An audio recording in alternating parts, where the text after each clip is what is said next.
floods when Mel and I were coming back from Minneapolis in July. From Minneapolis to Interstate 70, of course, goes across country. You take 70, and that's one of our routes we take when we come home. But between Indianapolis and the Ohio border, the road's terrible. Torn up, backups. So I suggested Melody, I said, I think we'll go do the country route. And you have the old, what they call the old National Road, which runs from Maryland, I think it ends in Missouri. It's called Highway 40, but it's still around. And I said, we're going to take that. It's nice, it's a divided highway, but they get a lot of traffic. Go 70, you can see 70 almost next door. And one of the little towns we came to, and I grew up in that area, so I know a lot of these towns. One called Cambridge City, Indiana. Cute little place. I always remembered because Frank Sinatra came and performed there. I never saw him. I should have gone because I always want to see Frank Sinatra, but I never did. You know, one of those things, it's too late now. And but Cambridge City. And so when they announced those floods and they started showing pictures at Cambridge City, I told Melanie, I said, I don't know how in the world you can flood. I didn't even know they had a river. And I guess they have a river. You know, you never know all these rivers go through. Did you hear Robin say that Earl in college, the school right next door, the high school, it's completely flooded out and up to the bridge. And that's you the travel national that road. road, you know. That's the national road. 70 parts of 70 were washed down. Yeah. It's just amazing. I mean, you see places, and last night I was looking at different places in Indianapolis, and just a bunch of them. You have a river, and it's just amazing how big that can get and what it could do. So they do need our prayers. Anyhow, today we're going to do lesson 10, and it's called Judging Others.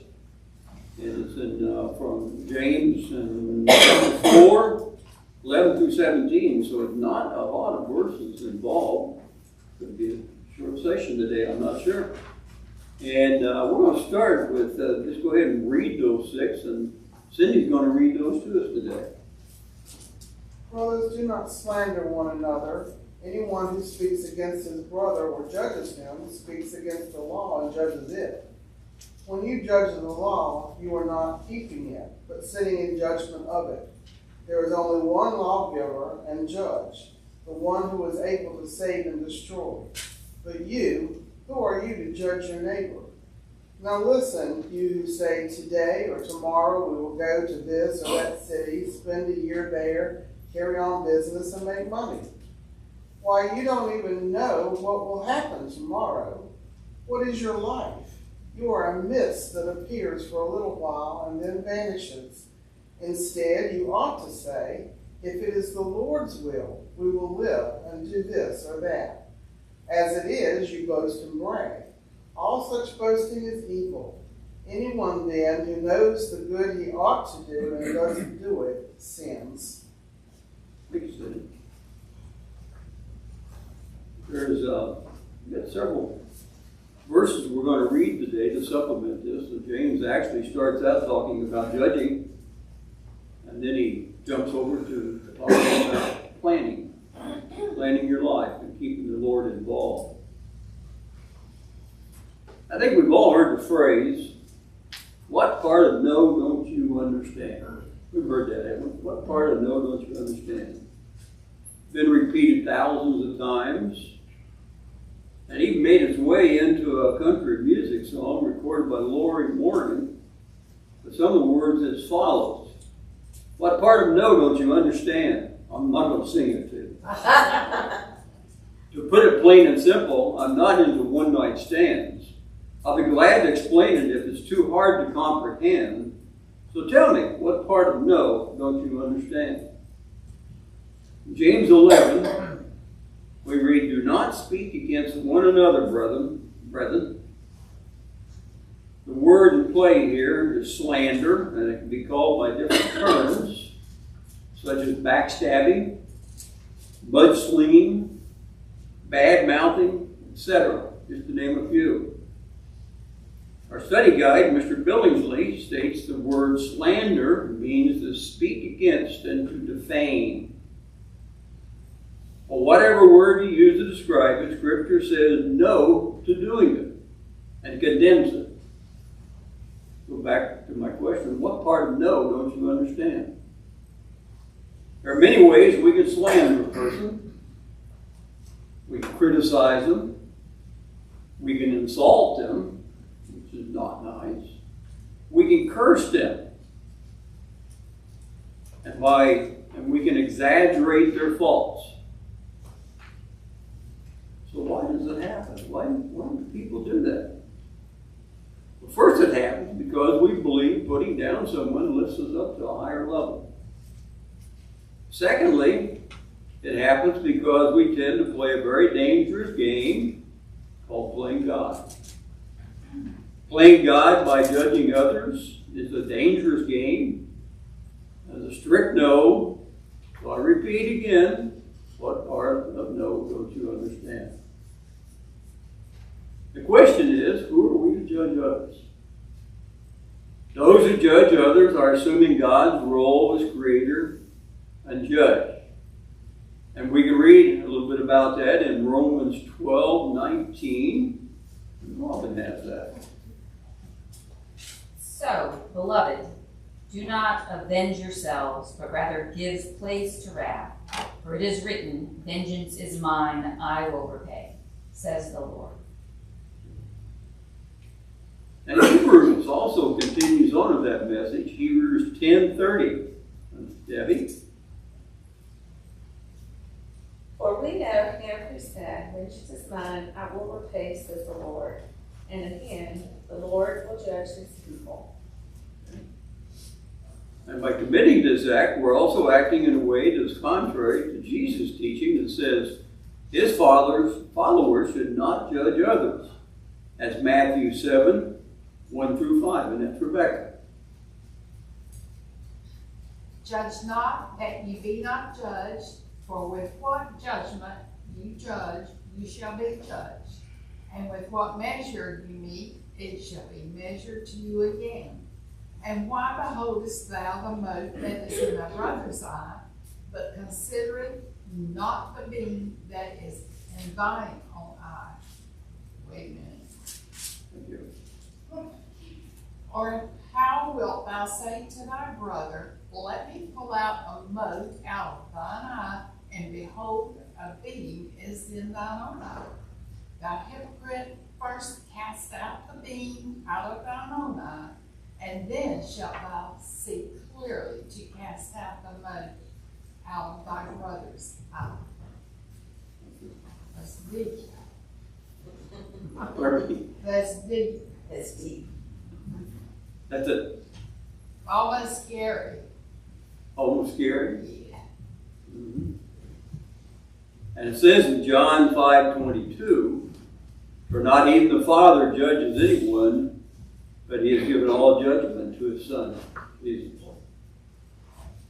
When we act as a judge, we're not a doer of the law, and James told us back in 1:22 earlier on in our studies, but prove yourselves doers of the word, and not merely hearers who delude themselves. And we are only hearers of God's word, we're guilty of self-deception. So let's dissect the playing of God a little bit further for clarification.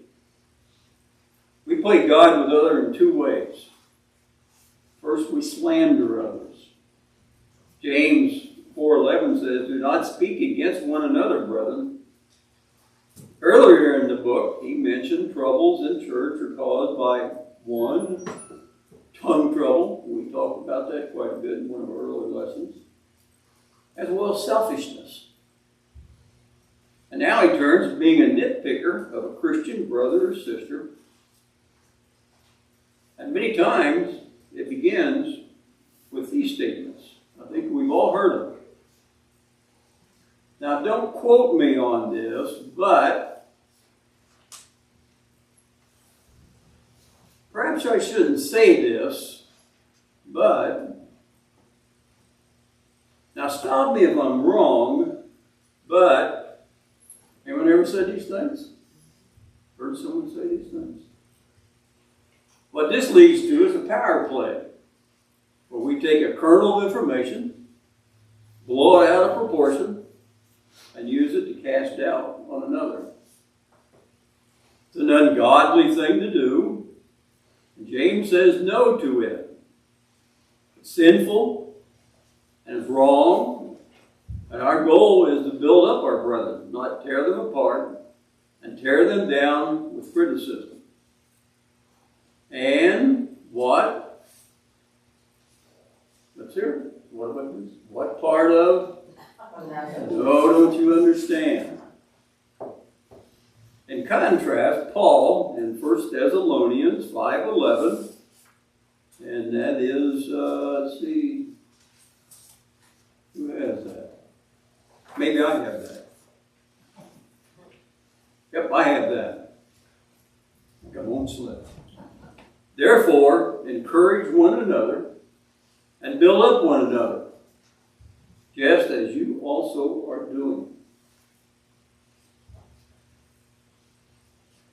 Second way of playing God is we judge others. This text takes the subject to the next level, where we not only are negative and critical, but we take it a step further and pronounce condemnation upon others. Not content with God's law, the tendency is to set up our own and begin to judge on the basis of personal opinion and individual scruples on how we think things should be really done. This is one of the main reasons why Jesus had more trouble with the Pharisees than of anyone else that he encountered. In their minds, he simply wasn't religious enough for them. While he lived up to the law of Moses and kept it perfectly, he failed to live up to their laws, such as healing on the Sabbath. We know that story. In fact, their law, or opinions, superseded God's law, and we all know how this eventually played out. And this is an area in which we must exercise caution. Now, neither James nor Jesus is telling us to wink at sin or to sweep it beneath the rug. This is about Christians who start playing God. They step over the line and they encroach upon God's territory, not ours. But who are you, in verse 12, serves as a much needed reminder that we are not the judge. So what should you do when someone says or does something you don't like? Sure, that probably never happened, but you don't like, or it strikes you the wrong way. Some suggestions. First, seek to understand where they may be coming from.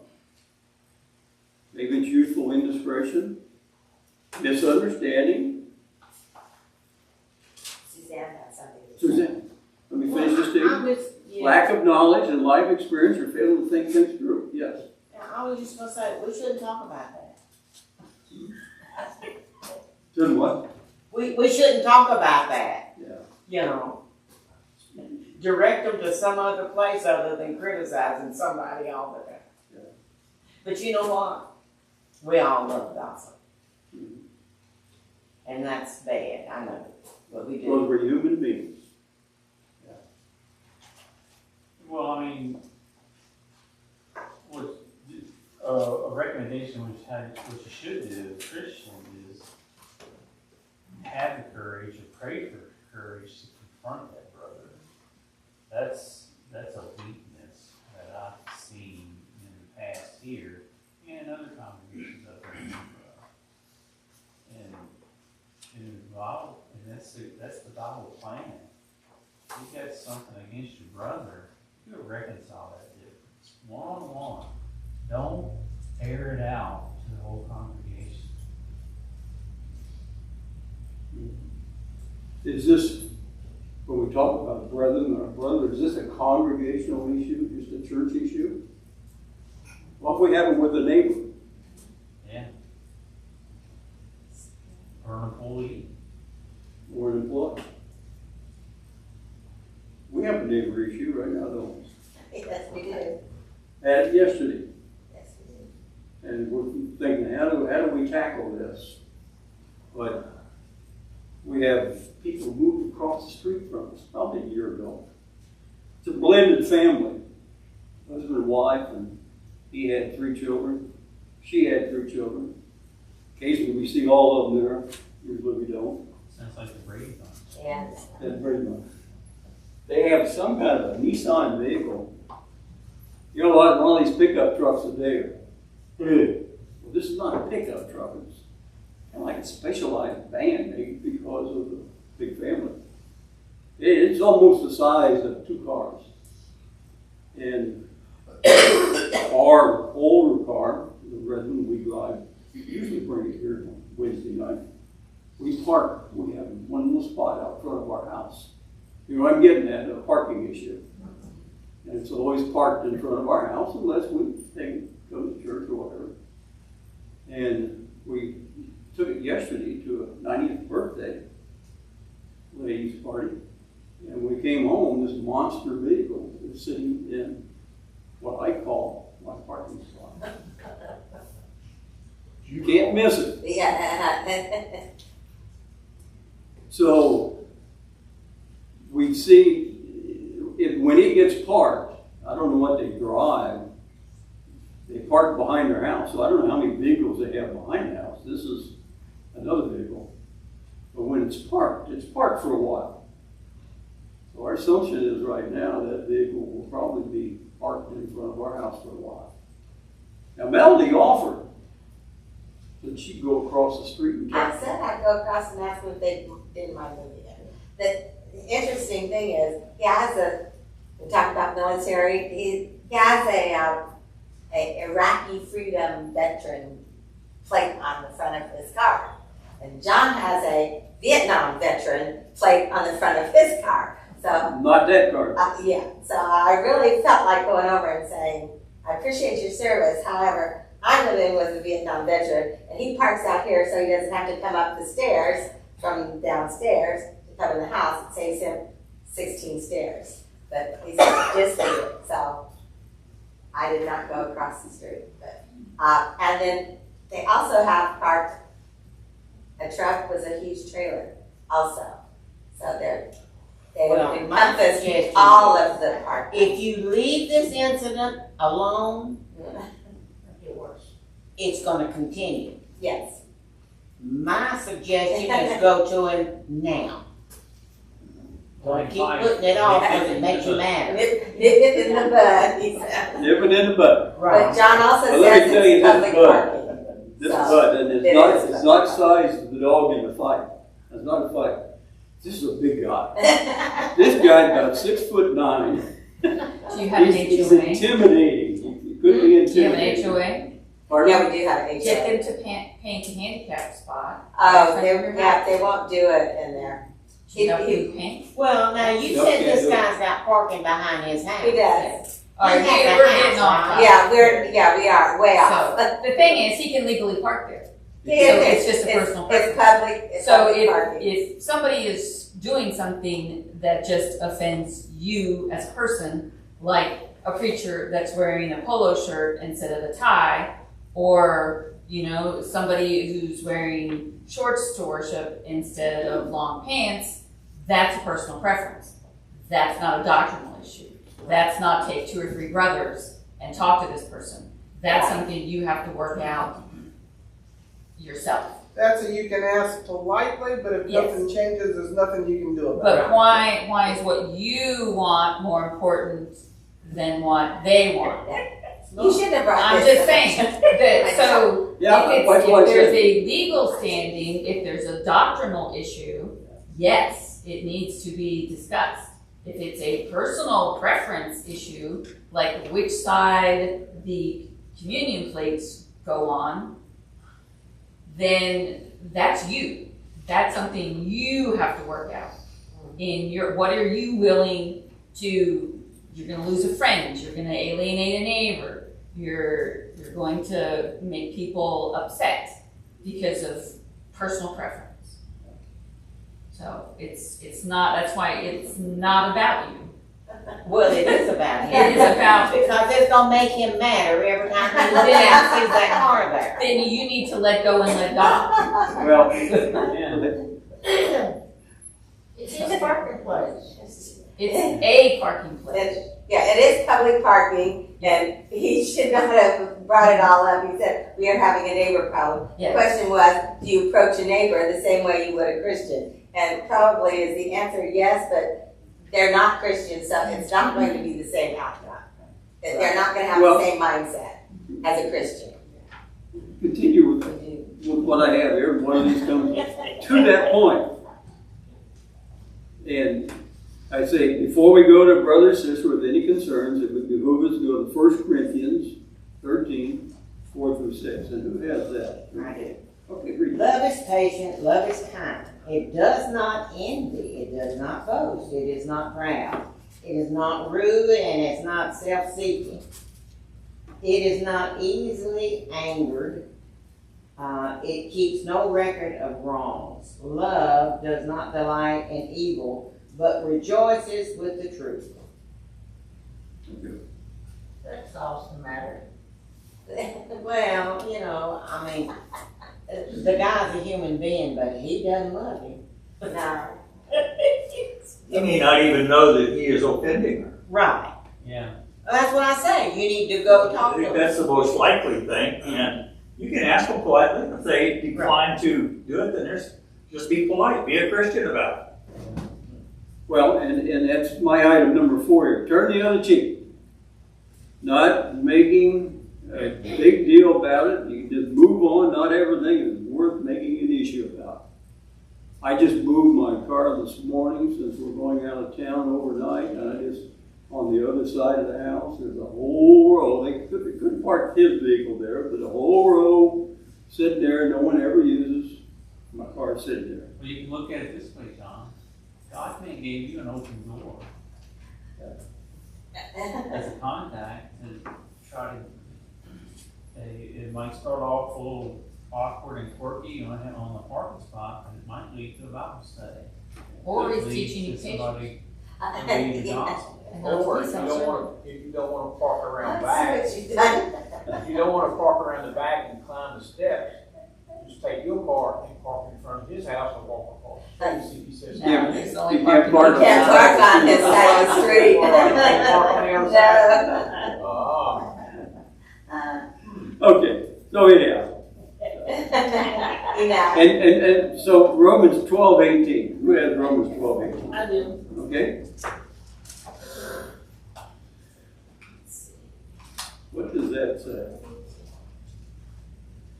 If it is possible, as much as depends on you, live peacefully with all men. John, this is hitting you every scripture. Pardon? It's hitting you every scripture. Yeah. Well, Melly said I should have brought it, but it's perfect. I mean, it's, I had this lesson done 4 weeks ago. And the night before I come here, Somebody parks in your spot. Stop. so anyhow, at all times, love is the name of the game. It says in John 13:35, by this all men will know that you are my disciple, if you have love for one another.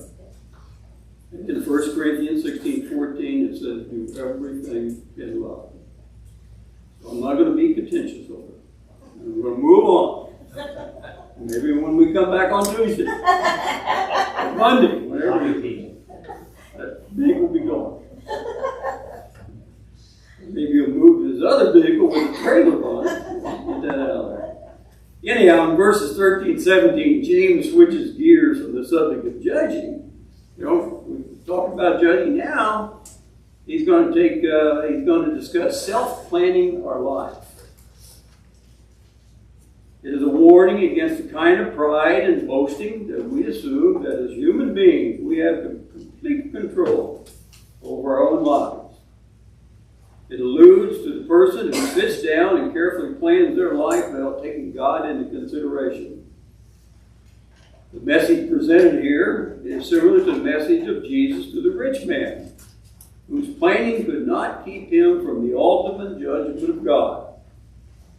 You all know the story, but let's revisit it by reading Luke 12, 16, 23, and that's Teresa. She got along. And he spake a parable unto them, saying, The ground of a certain rich man brought forth plentiful. And he thought within himself, saying, What shall I do, because I have no room where to bestow my fruits? And he said, This will I do, I will pull down my barns, build greater, and there will I bestow all my fruits and my goods. And I will say to my soul, Soul, thou hast much goods laid up for many years. Take thine ease, eat, drink, and be merry. But God said unto him, Thou fool, this night thou soul shall be required of thee. Then who shall those things be which thou hast provided? So is he that layeth up treasures for himself, and is not rich toward God. And he said unto his disciples, Therefore I say unto you, take no thought for your life, what ye shall eat, neither for your body, what ye shall put on. The life is more than meat, and the body is more than raiment. We shouldn't be caught in the trap of being earthbound in our thinking and leaving God out of our plans. We're told in Matthew 6:33, but seek ye first the kingdom and his righteousness, and all these things shall be added to you. Now, James is not saying you shouldn't plan for the future. He's saying seek to better yourself, and he's not saying seek to better yourself, or he's not saying be in a business and make it a profit. He's just saying you shouldn't do these things without him. James' prophetic words are important to Christians who live in a world where God's will rarely enters into their daily life or planning. And in our modern world, unfortunately, even Christians are so management-oriented that they too seldom take God into account as they look ahead. As Christians, it's essential to leave room for God to have the final say. He may say, 1, stop your plans, or have a better plan, or delay those plans. Point is, give God the room to work in your life. James references boasting and becoming arrogant in our plans. We've all heard the cocky and self-assured boast of the things that some people plan to accomplish. First of all, they say, by the time I'm 30, I'll own my own business. Or, by the time I'm 40, I have a large, secure portfolio. By the time I'm 50, I'll have my house paid off and be debt-free. By the time I'm 60, I'll travel and see the world. I don't know about you, but I haven't accomplished any of those things. When you have that kind of a thought about how to do it, there are issues. Well, however, what if illness strikes? It does. What if you needed to be a caretaker for aging parents? We've all faced that, I think, sooner or later. What if your company downsizes and you lose your job? There are a number of what-ifs that can come into play that can change your plans or delay them. Well, it's one thing to plan, and you should. Proverbs 29:18 says, where there is no vision, the people are unrestrained, but happy is he who keeps the law. It's important we always let God be part of our plans. James says we do not know what tomorrow holds. He says it's like a vapor, a fog. Like the fog we see on the mountains around us when it is there for a while and then it goes away. Life is uncertain, it's transient, it's temporary. Psalm 90:10 says, as for the days of our life, I like this one. As the days of our life contain 70 years, or due to strength, 80 years. One caveat to that, of course, is if we get to any more than this, the years generally come with a lot of aches and pains in our life.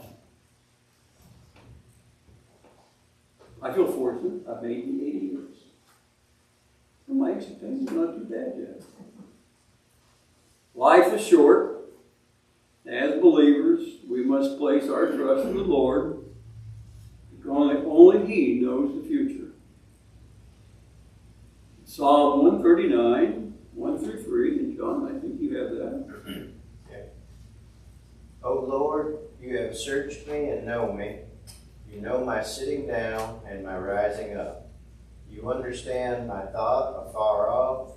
You comprehend my path and my lying down, and are acquainted with all my ways. Thank you.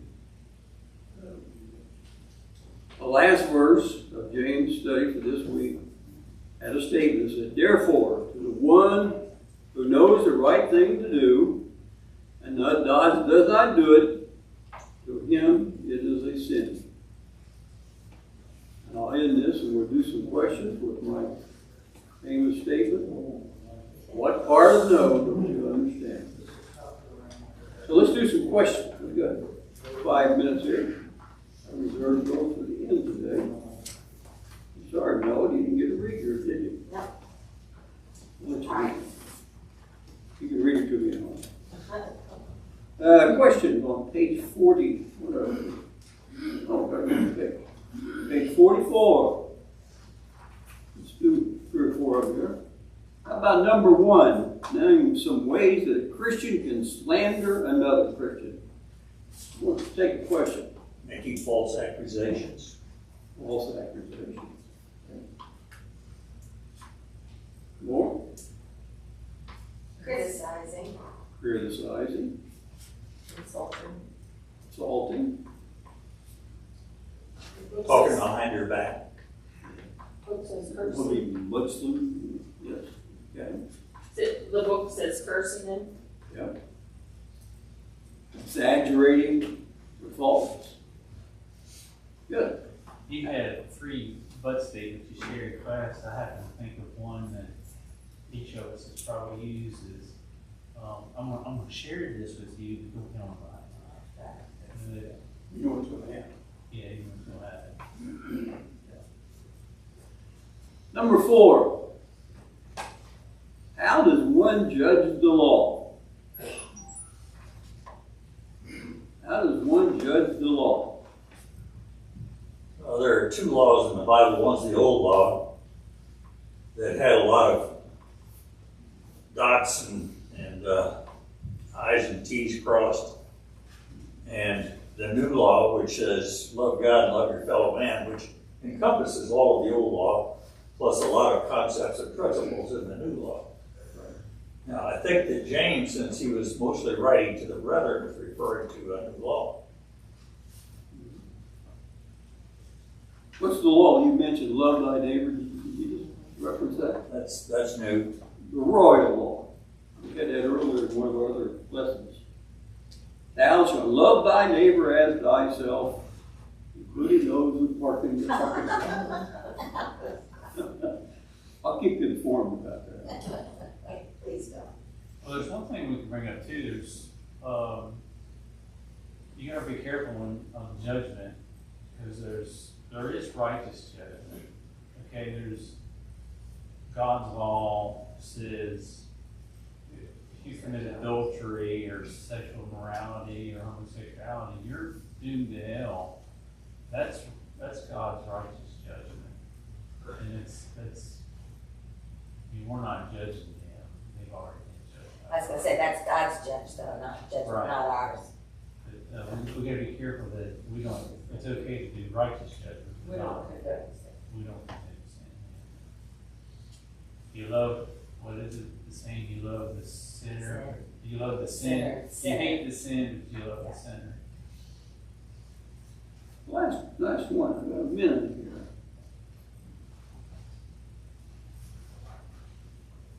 is able to save and destroy our souls, and how will he do this? That's number 7. Who is able to save and destroy our souls, and how will he do this? So Jesus will, if we allow him, we've got to let him in, we've got to accept him and follow his plan of salvation. And if we don't, then we get the alternative, which is condemnation. Very good. Well, thank you for being here today and for your participation.